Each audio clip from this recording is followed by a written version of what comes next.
Bismillahirrahmanirrahim. Assalamualaikum warahmatullahi wabarakatuh. Alhamdulillahi rabbil alamin wa bihi nasta'in ala umuri dunya waddin, amma ba'du. Allahumma shalli ala sayyidina Muhammad wa ala ali sayyidina Muhammad. Baik para sahabat, alhamdulillah Allah masih memberikan kepada kita nikmat kesehatan, nikmat kesempatan untuk melakukan aktivitas sehari-hari, dan Allah masih memberikan kepada kita kesempatan untuk selalu mengubah diri kita ke jalan Allah Subhanahu wa taala. Dan itu adalah suatu nikmat yang harus kita syukuri. Alhamdulillahirabbil alamin. Baik para sahabat, untuk kali ini kita lanjut ke materi tentang menjawab azan. Tapi sebelumnya seperti biasa, jangan lupa share, di like, di share dan subscribe supaya sahabat-sahabat tidak ketinggalan materi selanjutnya. Baik, kita akan membahas tentang menjawab azan, hukum menjawab azan. Nah, ketika kita mendengar masuk pada waktu azan, misalkan sholat zuhur atau sholat subuh atau sholat apapun itu, ketika kita mendengar suara azan, sunnah bagi kita untuk menjawabnya. Jadi nanti kalau ada yang bertanya apa hukum menjawab azan bagi umat Islam, sunnah. Nah, ini yang akan saya jelaskan para sahabat.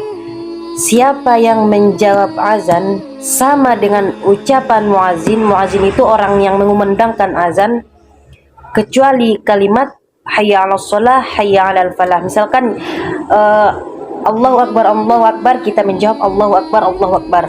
Asyhadu an la ilaha illallah, kita menjawab asyhadu an la ilaha illallah. Nah, kecuali kalimat hayya 'alas shalah, hayya 'alal falah, kita menjawab la haula wala quwwata illa billahil aliyul azim. Nah, ketika kita sudah menjawab azan sampai awal sampai akhir, kemudian kita tutup dengan doa wasilah.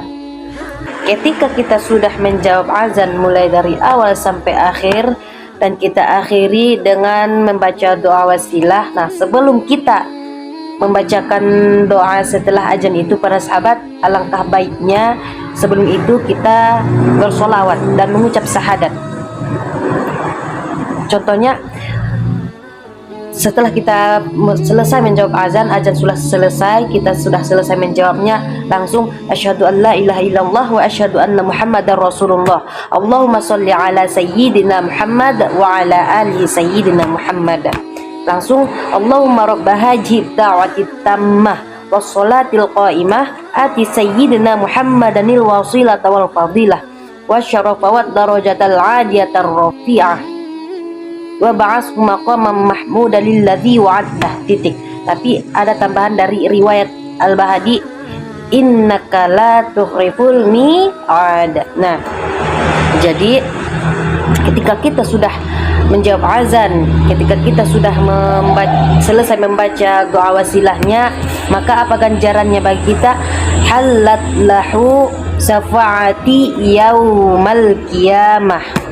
Halat lahu syafaati yaumal qiyamah. Sahabat, halat lahu syafaati yaumal qiyamah, layak dia mendapatkan syafaatku pada hari kiamat. Itu sahabat, ganjaran orang yang menjawab azan. Bagaimana kita melalaikan azan itu, sementara ketika kamu dilalaikan orang lain, ketika kamu memanggil orang lain tapi kamu dilalaikan, bagaimana perasaan kita? Sakit apa enggak sakit? Begitu juga dengan panggilan Allah. Ketika Allah memanggil kita untuk menghadap kepadanya hanya beberapa menit untuk sholat, maka sahutlah, datanglah, jawablah. Ketika Allah memanggilmu, jawab. Karena kita sudah tahu bagaimana ketika kita memanggil orang lain, itu tidak dijawab, betapa sakitnya. Begitu juga dengan Allah.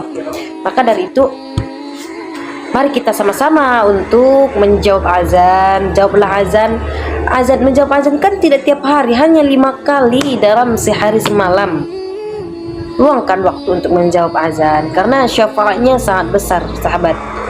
Nah, ada juga yang bertanya, para sahabat, bagaimana anjuran atau hukum ketika mendengar suara azan dari radio, dari televisi, dari rekaman, dari semacam apapun itu alat elektronik.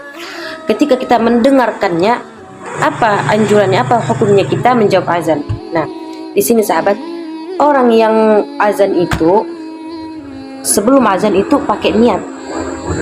Nah, ketika kita mendengar azan dari radio ataupun televisi itu kan belum tentu, kita tidak tahu itu azannya dari kapan. Mana tahu 1 tahun yang lalu ataupun beliau yang azan sudah meninggal, sudah wafat, kita tidak tahu. Tapi yang jelasnya yang azan itu adalah orang-orang.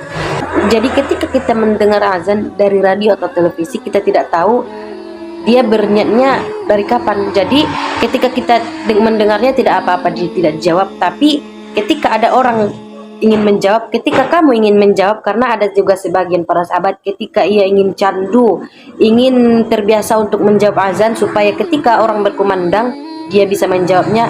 Sebagian ada orang melakukan cara seperti itu. Dia terbiasa, dia menjawab azan walaupun itu tidak waktunya, dia mendengar radio, tidak apa-apa. Kita anggap itu sebagai zikir para sahabat. Contohnya Allahu Akbar, kita menjawab Allahu Akbar. Dari radio ini para sahabat ada yang azan, kita menjawab, tidak apa-apa, bagus, baik. Itu kita jadikan sebagai zikir untuk membersihkan diri kita, hati kita. Nah, jadi jika kamu nanti mendengar video ataupun dari radio ada yang azan, tidak apa-apa dijawab, jawab.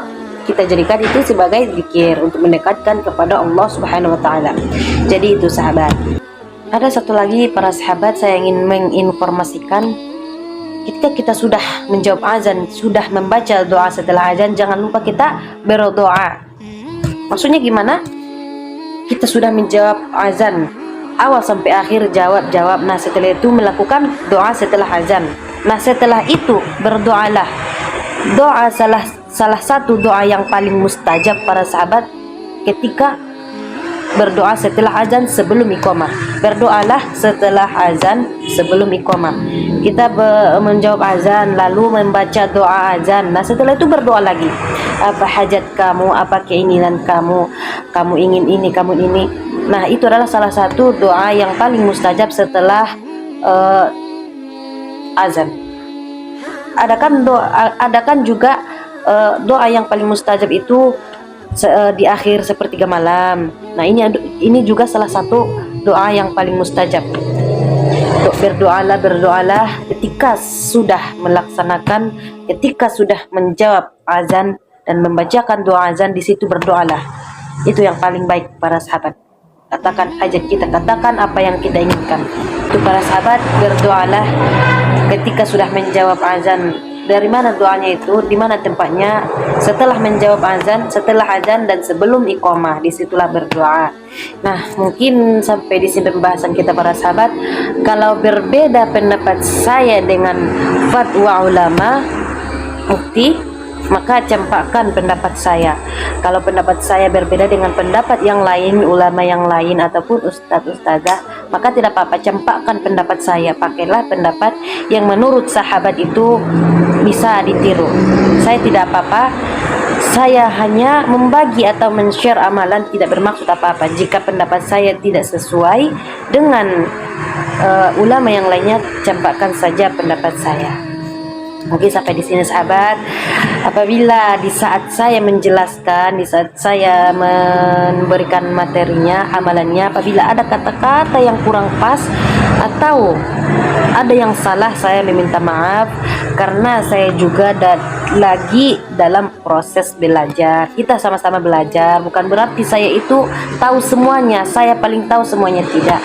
Kita sama-sama belajar. Apa yang saya ketahui, apa yang saya amalkan, itu yang saya bagikan.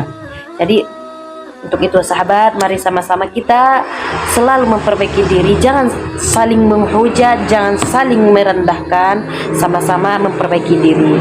Jadi mungkin sampai di sini sahabat pembahasan kita pada kali ini. Mudah-mudahan esok hari dikasih Allah Subhanahu wa taala kesempatan untuk bertemu di video selanjutnya. Kita tutup dengan alhamdulillah wallahu a'lam. Assalamualaikum warahmatullahi wabarakatuh.